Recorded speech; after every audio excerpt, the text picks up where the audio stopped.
I hope everyone is having a fine Labor Day weekend and it's coming to a close, but the Rangers lost and Oakland won, and that really makes me depressed.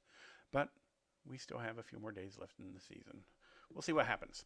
All right, so I'm going to take two examples from the work that we're going to do in class on Monday.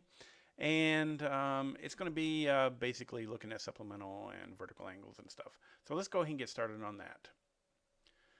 Now, this is number 31 off your sheet, which I already uploaded to my website, by the way, so you get a head start on it.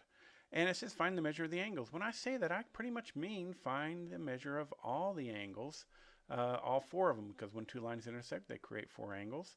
Special relationships here. First, we have linear pairs. So right here is a linear pair. This is also a linear pair. And we have vertical angles, which means just on the other side. Looks like crossing the X right there. Those are vertical and those are vertical. Supplemental linear pairs add up to 180, so we know this is 180 here, and we know this is going to be equal, and those are going to be equal because they're vertical. Well, I can't really do a systems of equation because I don't have enough information. I didn't want to do that anyway, because I can just take this, add it up, and set it equal to 180. Linear pairs add up to 180, supplemental. So I have 9x's and 7x's, so I have 16x's, and just 20 numbers, and I set that to 180. Subtract 20 on both sides, that's adding the opposite. And I get 160. Nice easy number. We do that on purpose because we often don't want arithmetic to interfere with the definition of geometry. Not the geometry definitions. So I have x is equal to 10. I just divided by 16 on both sides. And this is my algebra answer. Yippee-yay. I take that algebra answer and I need to find my geometry answer by plugging it in here and here. Well, 7 times 10 is 70, so this is 70. And I know this is a supplement, so this better add up to 110, and it does, 90 plus 20. And because this is vertical, I know that this is also 110. And this is vertical, so I know this is also 70. And you notice how it forms supplemental as well for the linear pair. To find y, I just put 2y is equal to 70. We could do that on our head. And we get y is equal to 35. Alrighty, so I have, here's my angles. I've already accomplished that. I really didn't need to solve for y, but the instructions probably want you to anyway. So let's go ahead and take a look at another example that's very much similar but worded differently. Here we're given a and b are supplementary, so we know they add up to 180. So I'm going to write a little 180 right above it. Find measure of a and measure of angle b. That's what this m stands for, measure. So measure of angle A is 2x minus 20, and this one's 3x plus 5. And I know that since they're supplementary, they're going to add up to 180. So I'm going to add them together and set it equal to 180. Count my x's. I have 5 of those, so I have 5x. I have a negative 20 and a positive 5. That gives me a negative 15. Equals to 180. I'm going to add the opposite, so I have 5x is equal to 195.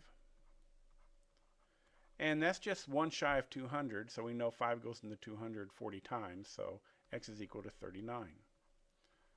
That's my algebra answer again. Well, I need to take that algebra answer, and you can use your calculator, but again, as I always push, if points are not on the line, practice your mental math. You'll greatly appreciate it in your 20s and 30s and beyond. When a test is on the line, use the calculator. So I take that 39, and I'm going to plug it in here and right here. So 2 times 39 is going to give me 78 minus 20. So 2 times 39 minus 20. So we got 78 minus 20 is equal to 58. All right? And I know that this is going to be the supplement, so that's going to be 122. But I could plug it in. 3 times 39, that's a little bit harder on the mental math, but I just think of 3 times 40, which is 120, and I take 3 away. So that's 117. 117 plus 5 is equal to 122.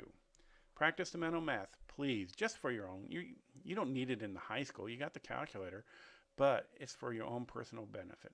Now, stay tuned to see something cool on the calculator. Well, that's now.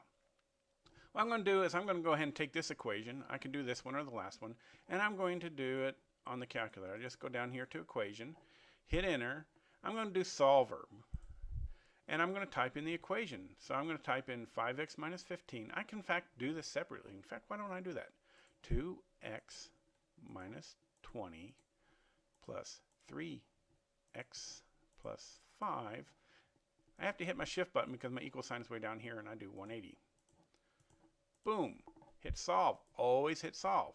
X is equal to 39. All right. So that's just one way that you can do it. Alrighty. Until next time, I will